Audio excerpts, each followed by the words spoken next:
Everyone, welcome back to yet another episode of Living Room Logic, your favourite science podcast. Of course, if you have another favourite, we will find you. So I'm here with Andrew, and we're going to have a chat today about...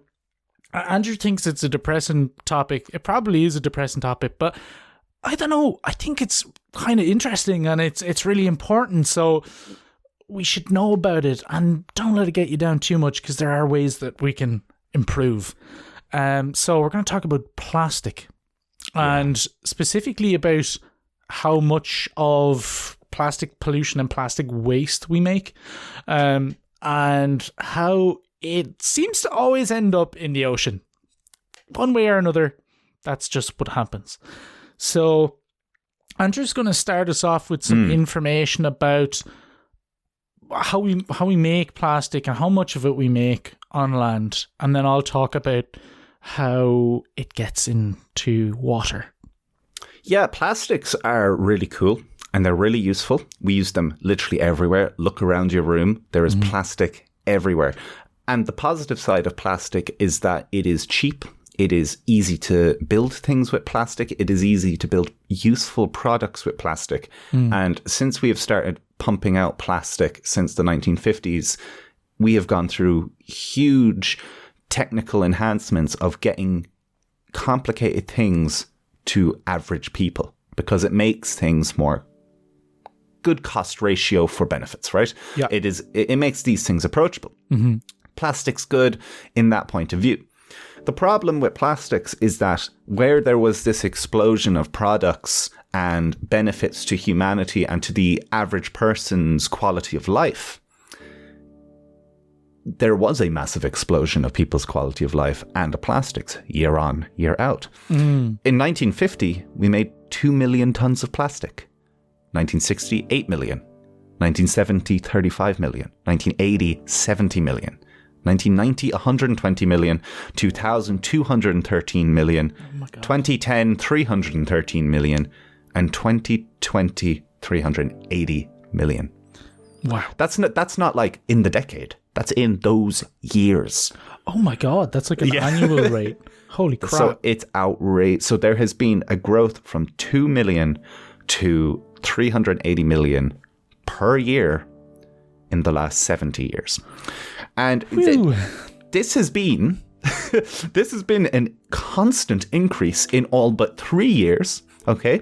So in all but 3 years, and thankfully to these people who caused these 3 years of decreases, because the first one was the 1970s Richard Nixon recession, and then there was the 1980s recession, which caused a dip, and the 2008 crash, which caused another drop in the production of plastics. Why? Because everyone was broke.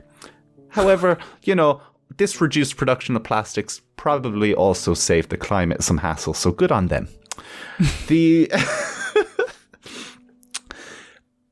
What's really, really important, like I was saying, 2 million, 8 million, up to 380 million per year, is that this accumulates. This accumulates, and how we manage this plastic has only really started to improve since about 2000, 1990, and to where we're currently at is still pretty crap. Honestly, it's still really, really bad. When I was looking at it, in the 2 million tons of plastic we made in 1950, 99.9% of it ended up in a landfill. Because at that point, we weren't even keeping the plastics that we were using. We were using them for little things that would get discarded. Yeah. Now, over the 40 years since, there is a proportion of the plastics that are made that are constant and that are being used a lot and being used well, but it's also the minority, and the vast, vast majority of plastics are not being used and they need to be managed. So in 2015, 55% of plastic waste was discarded or put into a landfill. 20% was recycled and 25% was incinerated. So you're seeing there that 80% contributed to bad things. Yeah. Incinerating is better than a landfill because at least you're producing electricity, but it's also wrecking the climate. So, you know, you're damned if you do and you're damned if you don't. And that was 2015, which of course it's hugely improved. So as much as things aren't being done enough right now, it was much worse in 2000, where 75% of plastics that were being produced then ended up in a landfill. And we've reduced that 20% and we're trying to use it more effectively. The problem is when you take all of this as accumulating, and we've accumulated something in and around 7 billion tons of plastic at this point, when you add every year together, about 4.6 billion has been discarded in total. Wow. Billion. 4.6 billion has been discarded or put in a landfill. It really raises the question of where this is going. It's really raising the question of all of these things and of where this is coming from. And by far the biggest production of plastic is in packaging, where packaging produces 3 times more plastic waste than any other area in industry. Just packaging, wrapping things up, moving things from A to B. It is the number one cause, 3 times worse than the next closest. And it's really important to note that this is not a balanced thing across the globe. This is a very first world problem, and it is very much so first world economies that are bringing in plastics and discarding them. This isn't a poor country problem. This is a poor countries are not buying as many things. They, as I said before, this is very much so if you're buying things with plastics wrapped on them and all of that, you're probably buying something to improve your quality of life, and nowhere is quality of life higher than in the first world. Yeah. But when you pull it all together, it means that there is a huge amount of waste in first world, and the way that we manage this waste in the first world has to be combated with significant means of getting in the way of it just being discarded, of just being put in a landfill, and we need to find better ways of recycling and reusing it, because we can't just burn it all. We have episodes last season on why we can't just do that. And we can't just let it seep into landfills. We can't let it just degrade into the ground, because it has much wider global impacts. Such as? Such as? Yeah, one of the kind of scariest or things that scientists in particular are most scared about is the amount of plastic that goes into the ocean. Our surface is 70% water. And the volume of the earth in above the crust is pretty much water.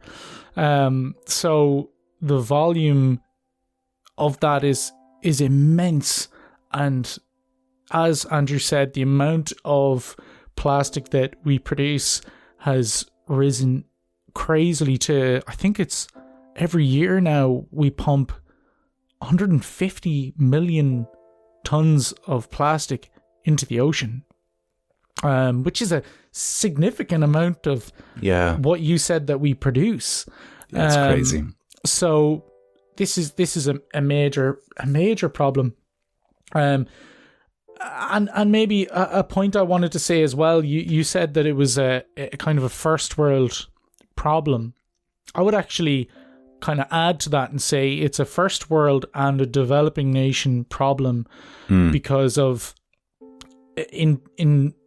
we've talked about this in our climate change episode as well. We talked about how developing nations have to get through a dirty industrial revolution. Of course. And when you produce loads of carbon emissions, you're also producing a load of plastic, probably, because it's by far the cheapest way to distribute your products, you said, via packaging and as single-use plastics, which is kind of one of the biggest problems. And I'll talk about that a bit more later on. But the source and the major source of all of this plastic is actually through rivers. And it's kind of strange because most of the plastic pollution every year actually only comes out about 10 or 15 of the world's rivers. No way. So it's like there are clear sources that we could actually really focus all of our attention on. Holy Now, mind really? you, one of them is, the biggest, the Amazon River in Brazil. Yeah. Of course, Yeah. how do you, it's so huge that you couldn't possibly just put a big, huge net across it and stop all the plastic from going out. It's impossible. Yeah. Fair. But there are certain companies that are focusing their efforts on collecting plastic from those river sources. Yeah. There's one called the Ocean Cleanup Project, and it's something that I would have studied a lot in college nearly 6, 7, 8 years ago, when they started out, and their CEO was this really young guy. He was like 18 or 19. His name is Boyan Slat, and he gave great TED Talks at the time, and everyone thought of him kind of the way people think of Greta Thunberg now, as like this, young person who has a very old, wise soul and clearly knows that there's a problem that needs to be fixed. And, love them or hate them, they know a lot about certain things. And Boyan Slat was talking about going out to a specific place called the Great Pacific Garbage Patch, which is this massive area of the Pacific Ocean west of California. I forget the size of it. It is several million kilometers squared of plastic coverage. And that is so outrageous. Boyan Slat wanted to clean it up in 30 years or something. That's he kind of threw out this pretty ambitious goal of cleaning up the Great Pacific Garbage Patch.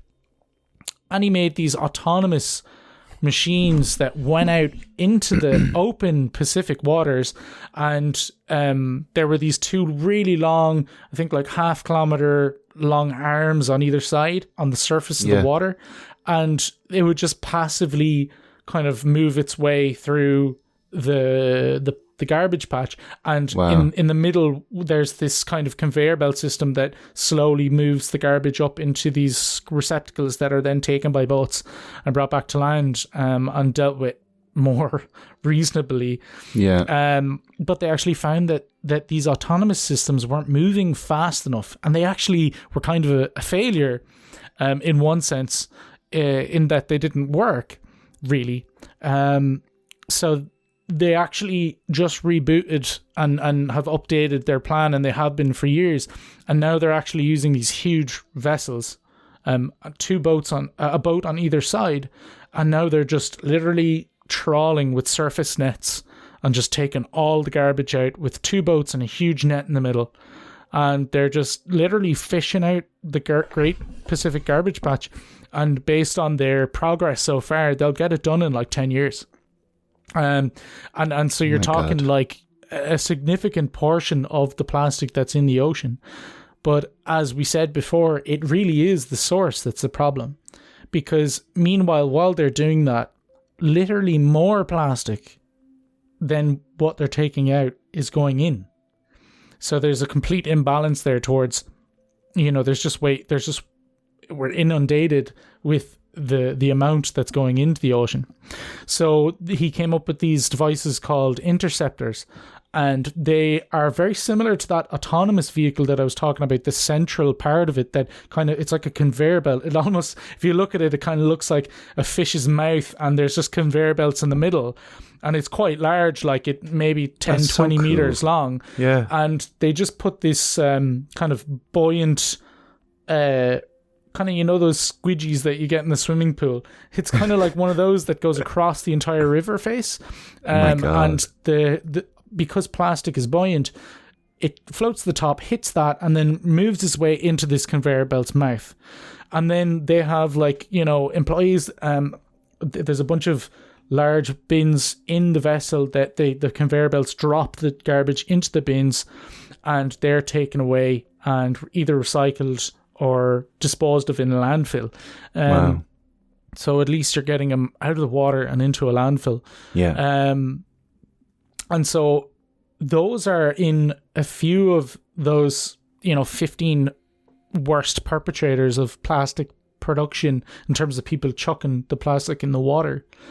But still, even with all of this action, it's like a tidal wave. And there's this other project called Team Seas that just happened, and it's actually two of the biggest YouTubers.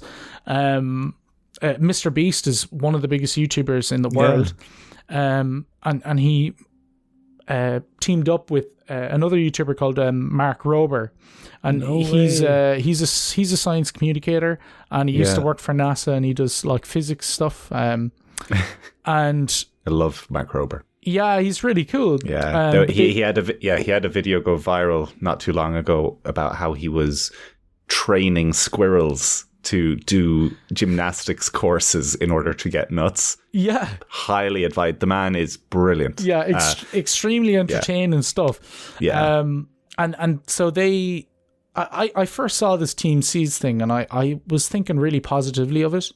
Yeah, because it's really cool. They want to take 30 million pounds in American freedom units of garbage and put it in and take it out of the sea. And they are that company that I was talking about before, the Ocean Cleanup Project. That's one of their major charities that they're funding.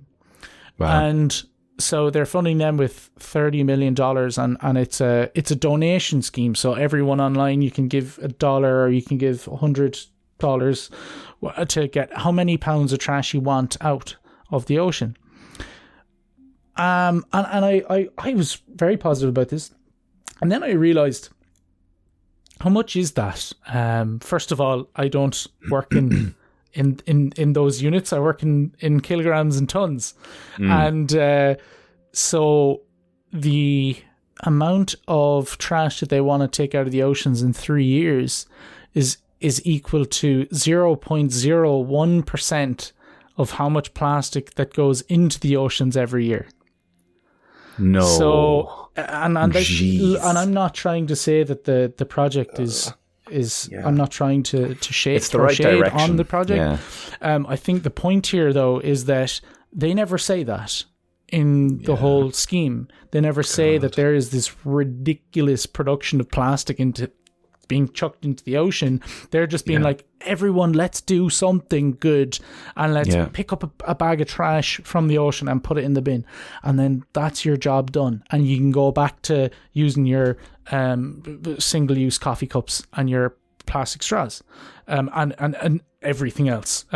Probably what's worse is getting all your packages in really heavy-duty plastic, and everything that's made ever has plastic on it or in it. And so really what people are talking about in terms of the Team Seas project in particular is we need to think about it from a much more systematic level. Mm-hmm. First of all, single-use plastics are probably the first thing that we can stop. And actually, a lot of first world nations are already miles ahead with this. I actually find it difficult to find a plastic coffee cup in Ireland. Yeah. And I think that's great. And also a plastic straw. I actually hate the plastic straws in McDonald's. I think they get too soggy too quick. But you know what? Or the paper straws. The paper straws. But you know what? They are so worth it. Yeah. But the interesting thing here is actually that we need to go further than that, and we need to go further than Team Seas.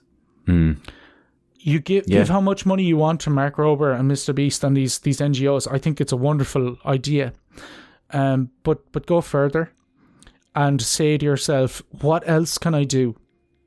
And so definitely make sure you don't use single-use things. That's step number one, and that's actually the kind of easiest thing that we can do.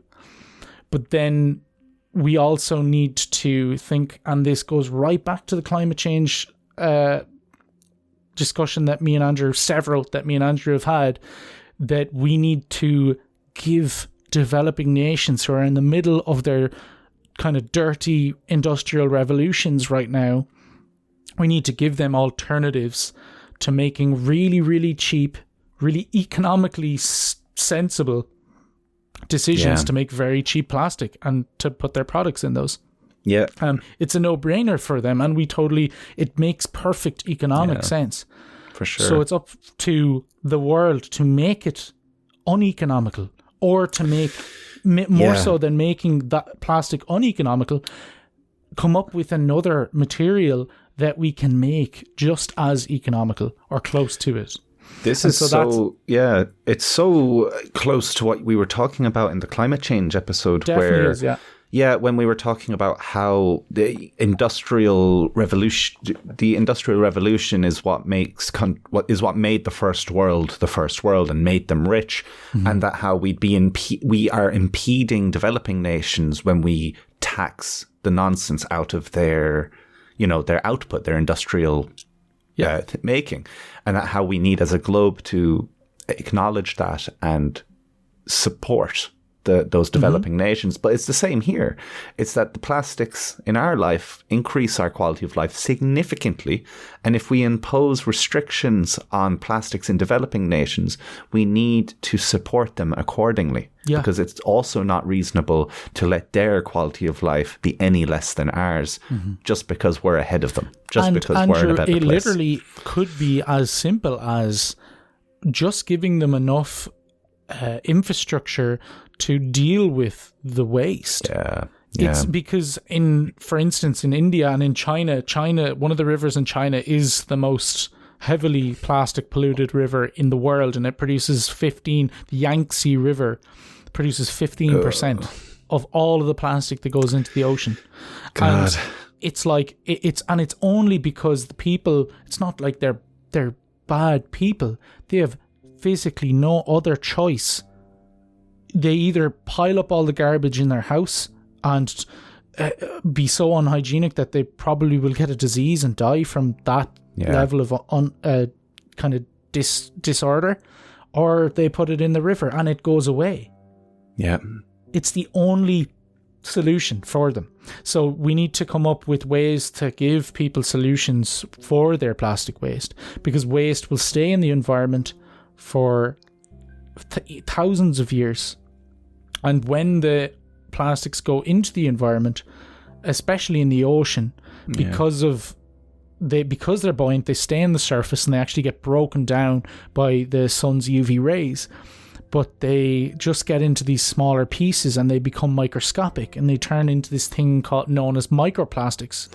Yeah. And if you look at, it's a very kind of popular research field right now, because if you look anywhere in the world, you will find microplastics.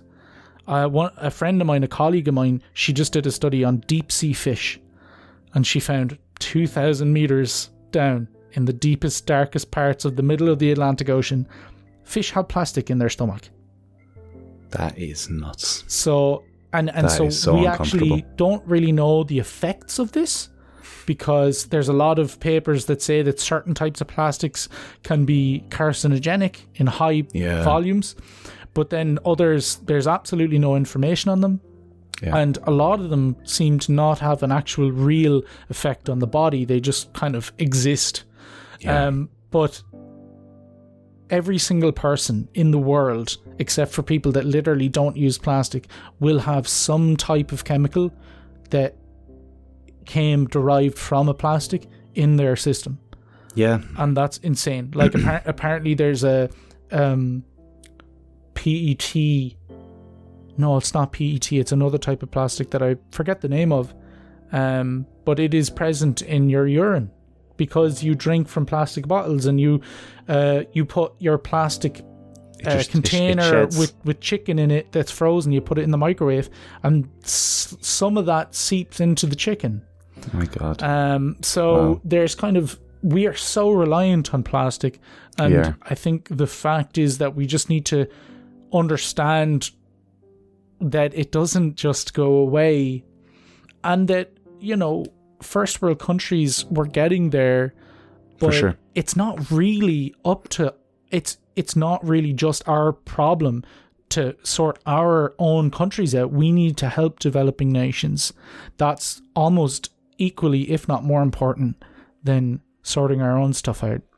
Because if we don't do that, everything we do in our own countries, much like climate change and carbon emissions, will not really be for anything.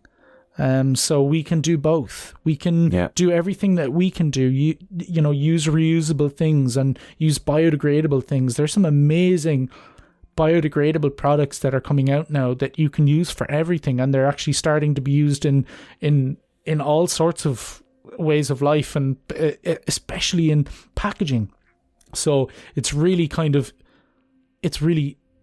the future is bright for that.